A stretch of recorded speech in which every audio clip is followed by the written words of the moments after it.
comedian Dave Boyle, and I'm quitting alcohol. So it seems a lot of you have been to therapy or are in therapy, which isn't surprising, to be honest with you. I haven't heard anyone say therapy was bad for them. I've heard people say that after a few sessions, they didn't get much out of it, but I've never heard anyone say it was not worthwhile. So I'm fucking fired up for it. You get 10 free sessions in Australia, but that's probably just some fucking cheap, just got out of uni, 24-year-old fucking kid that fucking hasn't learnt anything about life. I'll walk in there. If there's a pimply-faced fucking 24-year-old with no life experience fucking trying to tell me what's what, I'll fucking tell him what's what. I'm like, you haven't even started your life yet. 24 is the fucking sweet spot. What are you going to tell me? Everything's great. What advice are you going to give me? I know what it's like being 24. You can do anything. You bounce back from everything. Everything is amazing at 24. Life hasn't even started beating the fuck out of you. Just grinding you into a fucking pulp. I want you to come see me when you're 34, all right? And you've been sitting in the same fucking chair as you are in now for the last fucking 10 years, and things haven't quite panned out like you fucking predicted. Hey? Then we can fucking talk about something. That's the way I fucking feel like the therapy session's gonna go. How about I fucking tell you a thing or two? That would be me. I remember we did family counseling when I was younger. After my dad left, it was me, mum, and my brother, and me and my brother were completely out of control. God knows how mum fucking put up with us. Well, she didn't. She didn't put up with us at all. But I'm starting to understand why she had so many fucking addictions. I would have that many addictions if I was a single mum raising me and my fucking redhead brother. That's insane. So she took us down to family mediation one time. I remember we went in there. It was like a cold fucking, like a lunchroom of a high school or a primary school.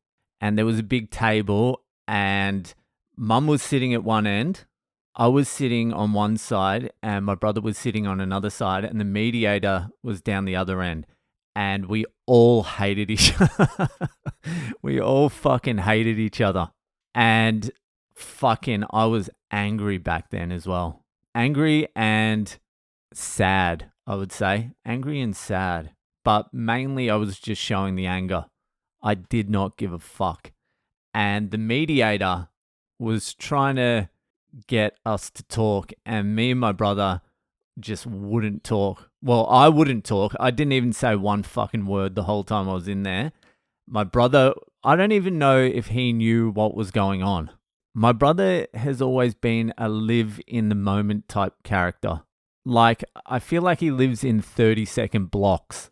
So I think he was just checking in and out, and mum is just bawling her eyes out at the other end, just going, I can't fucking do this anymore. And we're like, fuck you. And the mediator is just trying to fucking get through to us. And we're not saying shit. I'm just like grunting. I'm having absolutely none of it. It was meant to be an hour session. And the mediator in the end was just getting so frustrated with me not talking. My brother, I think my brother was just following my lead from what I remember. He wasn't talking. He was clicking in and out every 30 seconds though, just to check what the vibe was.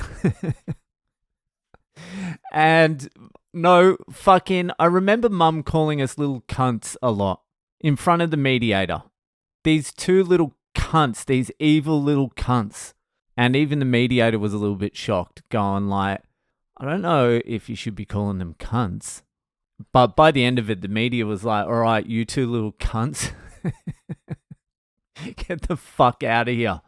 I think the session only lasted like half the time it was meant to last. And absolutely nothing was achieved. Zero. I think we went in a few times as well. I don't think that was the first and last session. Anyway, I'll be back in the fucking psychologist chair at some point in the not too distant future. But for now, it's Boyle Breaks History time. So this week's Boyle Breaks History was sent in. It was a request from one of the fucking young lads down there in fucking Cronulla. And he wanted me to cover the Cronulla riots. The race riots down in Cronulla in Sydney in 2005. I was here living in Sydney when they happened, so I can do most of this just by memory. So back in 2005, the fucking Lebos were running a fucking muck. The Lebos are Lebanese gangs. And a Lebanese gang, I would say, is 3 or more people of Middle Eastern appearance hanging around together. That's what we'll call a Lebanese gang. So what was going on back then is these Lebanese gangs would come from Western Sydney and they would go down to Cronulla Beach. Beautiful fucking beach down there in Cronulla. And Cronulla is one of the widest places in Australia, if not the world. It's just pure fucking whiteys out there. I don't know what it's like now. I did a gig out there at the end of last year or around there, and it was still very fucking white. But back then, it was white. So these schlebs, the fucking schlebos, would come down and they would take over the beach down there in Cronulla, and they would just fucking intimidate everyone, push cunts around, just be cunts. And there's no white Australian gangs. There's one of note, I suppose, the Bra Boys, down there in fucking Maroubra, which is another beach, and they're truly hard cunts. They all know how to fight. They're fucking rugby league players. They're fucking jiu-jitsu experts. They can box. They're tough cunts. So fucking what was happening down in Cronulla is the gangs would roll in, act like cunts, and it was just individual whiteys just being isolated and bullied by the gangs, intimidation, sand kicking, towel stealing. It was going off down there in Cronulla. And then it all sort of came to a head one day when there was a standoff between the lifesavers and some Lebo gang, or a group of Lebos, or just some cunts of Middle Eastern appearance. So there was a stare-off between the lifeguards and the Lebs, and there was a few choice words exchanged between them. I think the Lebs said to the lifeguards, "Oi, what are you fucking staring at? Get off our fucking beach." And the lifeguards were like, "Oi, we volunteer our time to save you fucking cunts from drowning." And then it all kicked off and there were some punches thrown. The lifesavers got assaulted. There was a big fucking kerfuffle, whatever. But then what happened was all the conservative talkback radio hosts got wind of the story and they'd just had enough. And they fucking added fuel to the fire. They were like, these rapists come down from Western Sydney. They go down to the beach and they just rape. There's a lot of rape going on. And everyone's like, fuck, is everyone raping down there? And it started getting traction with all the whiteys. And the fucking whiteys were like, we've had a fucking enough. We're going down to Cronulla next Saturday. And we're going to fucking take the beach back. Reclaim the beach. So that Saturday, I think it was December 11. I looked it up. So that's why I think it's that. 2005. 5,000 singlet wearing, board short and thong wearing fucking Aussies went down to Cronulla Beach to reclaim it and beat the fuck out of anyone of Middle Eastern appearance.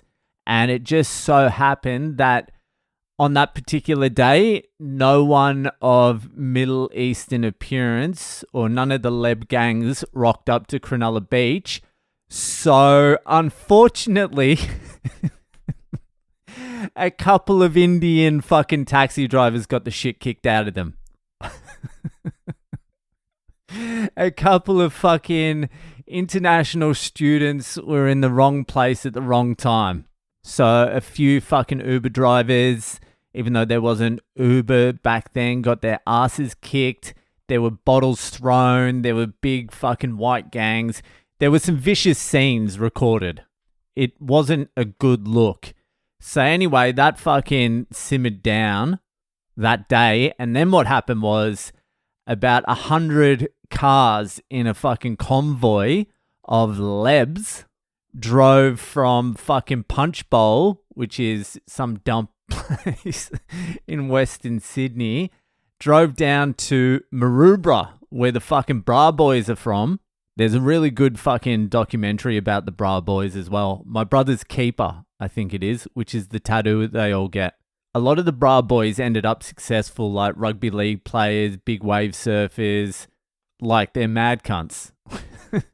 They'll beat the fuck out of you, but they're still mad cunts.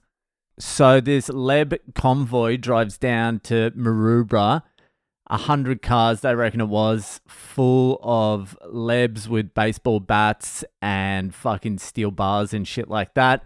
And they drive through Maroubra and just start smashing every car in every fucking street, causing shitloads of damage. I think they stabbed a couple of cunts as well. It all kicked off. I'm not too sure if the Bra Boys were down there at that time. I think they might have still been in Cronulla or something. But the Lebo gangs and the Bra Boys never met. And what happened after that? I think Australia just lived in peaceful harmony after that. I think that sorted everything out. Everything was good after that.